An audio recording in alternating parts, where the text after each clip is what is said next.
நேர்மையான பிச்சைக்காரன் தமிழ் கதைகள். ஒரு மனிதன் தனக்கு கிடைக்கும் அதிர்ஷ்டத்தை எப்படி பயன்படுத்துகிறான் என்று அறிய ஒரு மன்னனுக்கு ஆவல் ஏற்பட்டது. அதை சோதிக்க நினைத்து ஒரு நாள் 2 ரொட்டி துண்டுகளையும் வரவழைத்து விலையுயர்ந்த வைரக் கற்களை ஒன்றிலும் பதுக்கி வைத்தான்.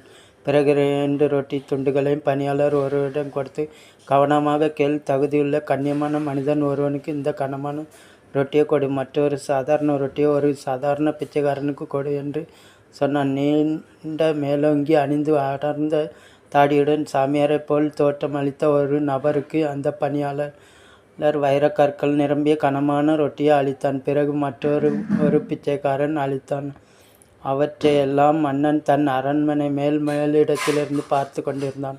சாமியார் போன்ற தோற்றமளித்த நபர் தனக்கு கிடைத்த ரொட்டியை உற்று பார்த்தான். அது சரியாக பக்குவப்படுத்தப்படாததால் கொஞ்சம் கனமாக உள்ளது என்று எண்ணி தன் அருகில் வந்து கொண்டிருந்த பிச்சைக்காரனை அழைத்து, நண்பா, எனக்கு கிடைத்த ரொட்டி கனமாக உள்ளது. எனக்கு அவ்வளவு பசி இல்லை. ஆகையால் இதை நீ எடுத்துக்கொண்டு உன்னுடையதை எனக்கு கொடு என்றான். உடனே இருவரும் தங்கள் ரொட்டிகளை மாற்றிக்கொண்டனர். இதை கண்ட மன்னன், ஆகா, என்ன கடவுளின் உள்ளம்! ஒரு தவக்கே செல்வம் தேவையில்லை என்றால் வைரக்கற்கள் உடைய ரொட்டி அவரிடம் தங்காமல் அந்த ஏழையிடம் சென்று விட்டது என்று நினைத்தான். உடனே அந்த சாமியாரையும் பிச்சைக்காரனையும் பின்தொடருமாறு தன் வேலைக்காரனுக்கு உத்தரவிட்டான்.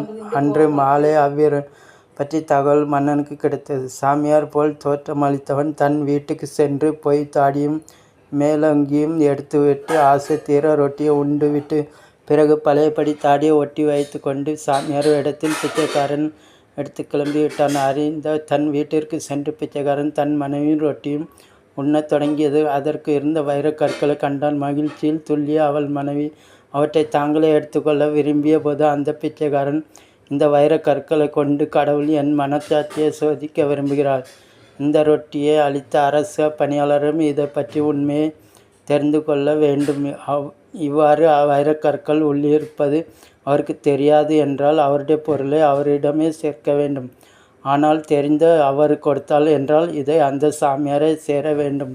அதுதான் நியாயம் என்று கூறினான். அந்த பிச்சைக்காரன் நேர்மையும் உயர்ந்த உள்ளத்தையும் அறிந்த மன்னன் அவனை அரண்மனைக்கு அழைத்து வந்து வைரக்கற்களை அவனுக்கே கொடுத்து மேலும் பல பரிசுகளை வழங்கினார். கடவுளின் அருளால் வைரக்கற்கள் ஒரு போலி சாமியாரிடம் சிக்காமல் நேர்மையான ஒரு பிச்சைக்காரனை அடைந்ததை எண்ணி மகிழ்ந்தான். மன்னன் பிச்சைக்காரன் அதை விற்று கிடைத்த பணத்தில் வியாபாரம் செய்து சந்தோஷமாக வாழ்ந்தான். நன்றி, வணக்கம்.